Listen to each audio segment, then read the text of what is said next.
Yesterday and the night before, it actually started the night before on Monday night, was a crazy, crazy time. So this whole story is breaking, all this Spotify stuff and the censor stuff, and he said the N-word, and all of the stuff that I've just laid out here is breaking. Well, on Monday, I had a big meeting in Sarasota. Rumble just opened up huge offices in Sarasota. They were getting the most of the team, not the entire team. We have people literally all over the world, programmers in Eastern Europe and in Spain and all over the place. But we were getting the entire team, people in Canada and the United States, together, as many of the people as we could, for a first company-wide meeting. And as you guys know, Locals, the company that I started to fight all of this stuff, we merged with Rumble about 6 months ago. And the reason we did it was because they have the distribution, they have the right set of people involved to fight cancel culture, to stand up for the principles that I'm always talking about here. It's like, it doesn't take a village to raise a child, but it does take a village to fight big tech. And you can't do it on your own all the time. I didn't think I could just do it on my own. So we found the right allies to merge with. So we merged these companies. We're building some really awesome stuff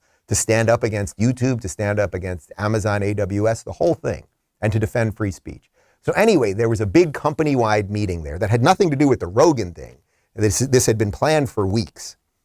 On Monday and on Sunday night, the whole, people were arriving from all over the world, and we went out to this big dinner, and we're all sitting at the table, and everyone's talking about Joe Rogan, because obviously this is not only the thing that's happening right now, but it's certainly related to the work that Rumble's doing and what I do and everything else. And I just said to everybody at the table, I was sitting across from Chris, the CEO, the Rumble CEO, and I was sitting across from Asaf, the CEO of Locals, and a bunch of the other people, some of the lawyers and whatever else. And I said, we need to just do something nuts. Why don't we just make $100 million offer to Rogan publicly? Like, can we do that? Well, let's just do that. And I was like sort of kidding, but also not kidding. Like, I don't actually know how much money Rumble has. I was just like, let's just shock the system. That's what I kept saying. The system needs to be shocked. We need to show people that there's a chance and that people will fight and something. And Chris just freaking lit up. Asaf lit up. And everybody was like, holy shit, that's a freaking great idea. Like, that's what we should do. That's what we should do. And Chris immediately turns to the lawyer. Can we do that? And the lawyer starts like kind of thinking and mumbling a little bit. And then Chris gets on the phone with somebody. They got to call an accountant. They call a bunch of people. And then Chris comes back about 10 minutes later. We're going to do it. We're going to do it. And we're sitting there and everybody, 50 people, everybody is going, holy cow, this is freaking amazing. Like, we're actually going to do something. We're going to give it our best shot.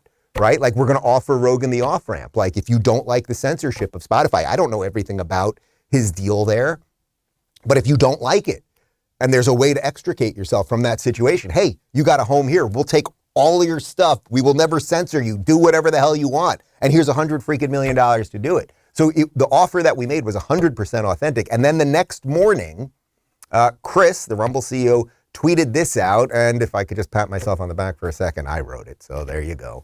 I did have a little bit of help, but these are my words. I think you'll hear me in this. Dear Joe, we stand with you, your guests, and your legion of fans in desire for real conversation. So we'd like to offer you 100 million reasons to make the world a better place. How about you bring your shows to Rumble, both old and new, with no censorship for $100 million over 4 years. This is our chance to save the world. And yes, this is totally legit.